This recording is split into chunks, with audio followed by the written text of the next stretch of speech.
نبی علیہ السلام نے اپنے بچوں کے بارے میں اپنی اولاد کی رزق کی قلت کی خود دعائیں اللہ سے کی ہوئی ہیں کہ اللہ میرے بچوں کا رزق کم کر دے، اتنا رکھ کے بس روح اور جسم کا تعلق رہے.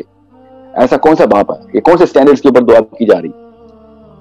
آپ دعا مانگ کے دکھائیں، ایک دفعہ بھی کوئی انسان مانگ کے دکھائے دعا اپنی نماز میں کہ اللہ میرے بچے کا رزق کم کر دے. میں آپ کو چیلنج کرتا ہوں، آپ کو پتہ چل جائے گا کتنا اسلام ہے، کتنی دنیا ہمارے اندر. غریب بچے غریب کرنے کا فیصلہ کرنا پڑے گا.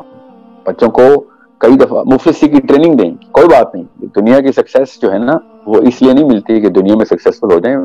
ایسے نہیں قبریں کھودی گئیں اور اللہ نے جلانے کا حکم نہیں دیا. اللہ بھی جلانے کا حکم دے سکتے تھے. اللہ نے قبروں کا حکم اس لیے دیا کہ نظر آتے رہیں کہ یہ اوقات ہیں. عبد الرحمان بن عوف جن کو بہت زیادہ ایمولیٹ کیا جاتا ہے اور دل میں ایک ایکسکیوز رکھی جاتی ہے کہ عبد الرحمان بن عوف تو ٹریلینئر تھے، تو وہ بھی تو عشرہ مبشرہ میں سے. یہ ایکسکیوز ہے مسلمان کے پاس کہیں نہ کہیں آئی جاتی ہے عثمان غنی رضی اللہ عنہ کی. تو عبد الرحمان بن عوف کے بارے میں تو صحابہ اپنا کا بیان ہے کہ جب ایک صحابی نے ان کے بارے میں بیان کیا کہ ہی از دا لاسٹ پرسن، اتنے سال لگیں گے صحابی جنت کے اندر موجود ہوں گے. عشرہ مبشرہ کے اوپر جو بحث کی صحابہ نے یہ بات کی ہے کہ اتنے سال جنت میں بیٹھنے کے بعد لوگ صحابی آپس میں پوچھیں گے کہ عبد الرحمان کہاں ہیں. پھر عبد الرحمان کی انٹری ہوگی اور پوچھیں گے کہ عبد الرحمان آپ کو کیا، آپ کتنی دیر کہاں پہ تھے؟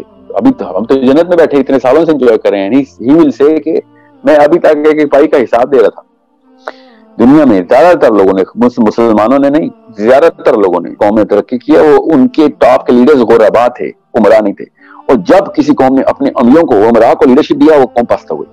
یہ ایک انڈیکیٹر بتا رہا ہوں، یہ نہ کاز ہے نہ یہ افیکٹ ہے.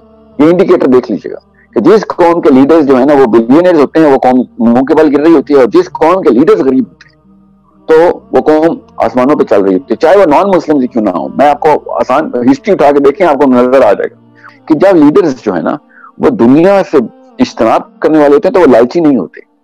اس کا مطلب ہوتا ہے وہ سیلفش نہیں ہوتے، وہ گیورز ہوتے ہیں. اور سیلف لیسنس جو ہے وہ قوم کو بنا دیتی ہے.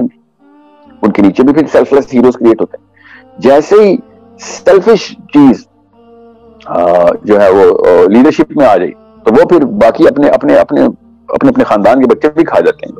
اپنی قوم کے بندوں کو کھائے نا. کہ جس قوم نے اوپر ترقی کرنے کی کوشش کی، بے شک اکنامیکل گروتھ کی، اس کی لیڈرشپ جو تھی نا وہ ویک، اکنامیکلی ویک تھی.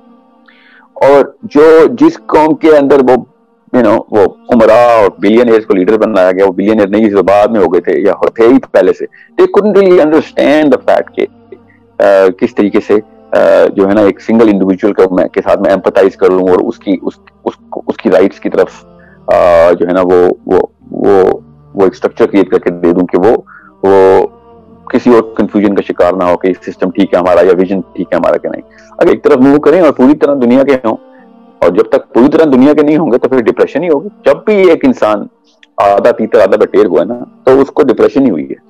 پوری طریقے سے یا دنیا کے ہو جائیں یا پوری طریقے سے آخرت کے ہو جائیں. میں آپ کو پھر بتا رہا ہوں کہ اللہ تعالیٰ نے جب انسانوں نے آخرت کی سوچی ہے، دنیا ان کو گفٹ مل گئی ہے. اور جب لوگوں نے دنیا کی سوچی ہے تو دنیا ملنے کی کوئی گارنٹی نہیں ہے کسی. اوکے، سو اگر آپ پوری چاہتے ہیں تو ایٹ لیسٹ بچوں کو یا پورا کا پورا دنیا میں ڈالیں یا پورا کا پورا دین میں ڈالیں. یہ تو بیچ کے جو ہے نا ہائیبرڈ ماڈلز، یہ نہ عزت کمائیں گے نہ ادھر عزت کمائیں گے. تو 50 سال کی لائف کے لیے 50 سال کی لائف کے لیے میں یہ باتیں کروں اپنے بچے کو، اتنا بڑا نقصان کر دوں اس کا؟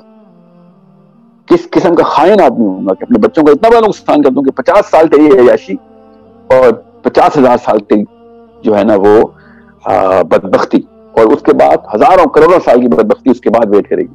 یہ 50,000 سال تو ایک دن کی بات بتا رہا ہوں. سو آئی نو بام کی طرح یہ بات آپ کے سر پہ لگے گی، ذہن کے اوپر ایک ایٹم بم گرایا میں نے کہ دنیا چھوڑنی پڑے گی. مگر پتہ نہیں کیوں کیا کون سا دین بیچ رہا ہے ایک مولوی اس وقت جو دنیا کو ساتھ ساتھ امپورٹنس دے رہا ہے کہ دنیا میں بھی ترقی ہو جائے گی. کوئی دنیا میں ترقی نہیں ہوگی. میں بتا رہا ہوں دنیا میں بڑا سمپل لائف اسٹائل گزرے گا. آپ کے پڑھ پوتے جو ہے نا وہ دنیا کے لیڈرز ہوں گے. یہ قسم اٹھوا لیں میرے سے، اتنا بڑا سنت کا ٹرینڈ ہے ہمارے پاس. السلام علیکم، دس از می فیصل عمران. آئی ہوپ سب خیریت سے ہوں گے. جیسے کہ ہم نے پہلے دجال کی سیریز شروع کی تھی جس میں ہم نے 4 پارٹس میں اس کو ڈیوائڈ کر کے سارے ٹاپکس کو کور کیا تھا. آج سے ہم ایک نئی سیریز شروع کرنے جا رہے ہیں، بیسیکلی کنسیپٹ آف رزق کے بارے میں، اور جتنی بھی مٹیریلسٹک چیزیں آتی ہیں ان سب چیزوں کو ہم کور کریں گے. اس میں اسپیشلی جو پیرنٹس ہیں اور اپ کمنگ جنریشن زیڈ ہے اس کا یہ کنسیپٹ کلیئر کرنا بہت ہی زیادہ ضروری ہے کہ اصل میں کنسیپٹ آف رزق ہے کیا۔ دیکھیں، رزق صرف پیسہ نہیں ہوتا، اچھی صحت بھی رزق ہے، اچھا خاندان بھی رزق ہے، اچھا لائف پارٹنر بھی رزق ہے۔ ہم نے رزق کا کنسیپٹ اتنا کنجسٹڈ کر دیا ہوا ہے، اتنا تنگ کر دیا ہوا ہے کہ ہم صرف رزق پیسے کو ہی سمجھتے ہیں۔ اگر ہمارے پاس پیسہ تو ہمیں اللہ رزق دے رہا ہے۔ اگر کسی پرسن کے پاس پیسہ نہیں ہے، وہ سمجھتا ہے کہ مجھے رزق نہیں مل رہا، اللہ نے میرا رزق بند کر دیا ہوا ہے۔ ایون کہ حدیث میں بھی آیا نا کہ جب ایک بچہ اپنے ماں کے پیٹ میں ہوتا ہے تو ایک فرشتہ آ کے اس کے رزق کا نظام سارا کر جاتا ہے، اس کو رزق ملے گا، کہاں سے ملے گا۔ جب تک وہ اپنا رزق کمپلیٹ نہیں کر لیتا، اس کو موت نہیں آ سکتی۔